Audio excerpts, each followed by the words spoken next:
there's some really wonderful film critics who I would not consider corrupted at all.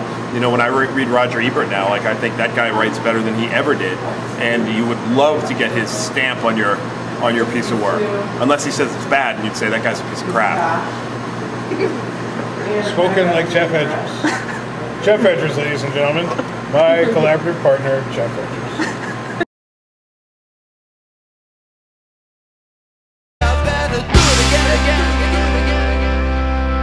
When I met Geoff, he wanted to make a movie about the Kinks, and I didn't really have any desire to make a movie about the Kinks. To be honest with you, I'm kind of like over the whole rock-umentary thing in general, and probably was then. I kind of knew from the day one that it would be impossible to make the perfect doc on the Kinks because they wouldn't let anyone do it. But, you know, a crazy man that wants to chase him down, a fanatic. I think he sold me when I was like, well, I really don't know who the Kinks are and I don't care. Because when he tried to tell me who they were, I thought that was like, wow, he's pretty passionate about it. The movie is really, it's my personal journey, but I don't know if there are other movies I can think of that have that kind of personal journey with celebrity. I mean, there's that one about, like, trying to date Drew Barrymore, I guess. You know, and I mean, there are movies that try to do that. I think ours does that a little bit more. My only concern was whether there was a movie in what he, you know, and I had talked about. I wasn't totally sure of that because, you know, it's very hard to feel like your own life is worthy of, you know, 85 minutes. I set out on this movie, unlike any of the other movies I made before, was to kind of make something funny. That at its core, it was going to be funny, it was going to make me laugh. I had just been to like 100 film festivals, and I was sick and tired of, I just get sick and tired of the standard film festival where we got to go in and we're going to watch something about, you know, some 9-year-old kid who's been raped by his dad, and you leave and you feel like you need a shower.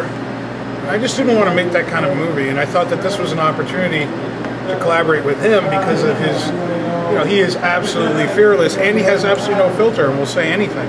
So it gives you an opportunity as a filmmaker to go and take that ride.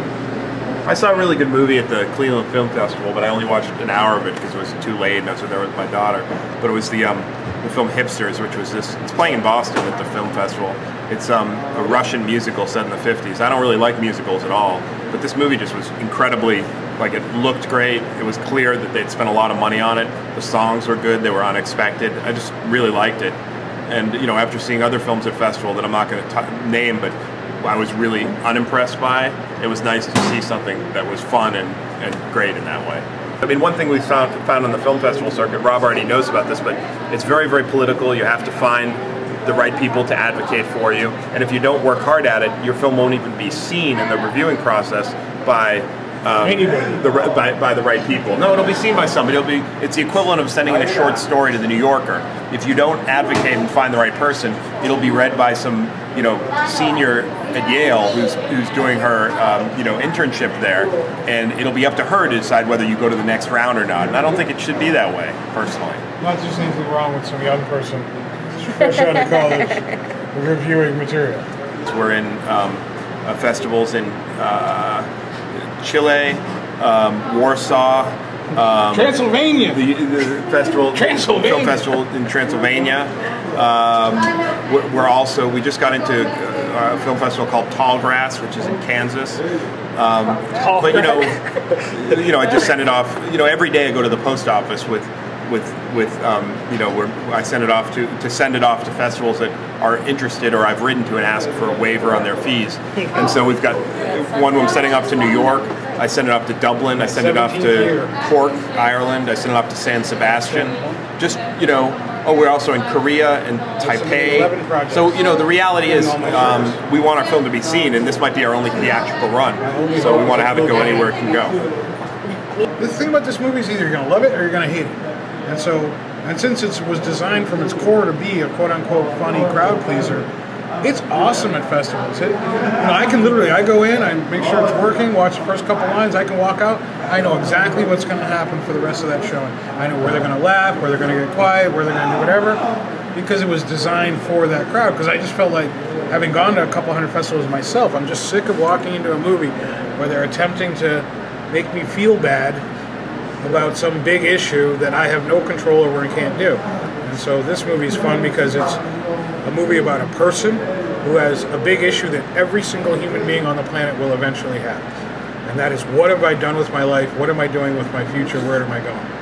And so that's so universal. It's just so fun to watch. You can just manipulate the crowd.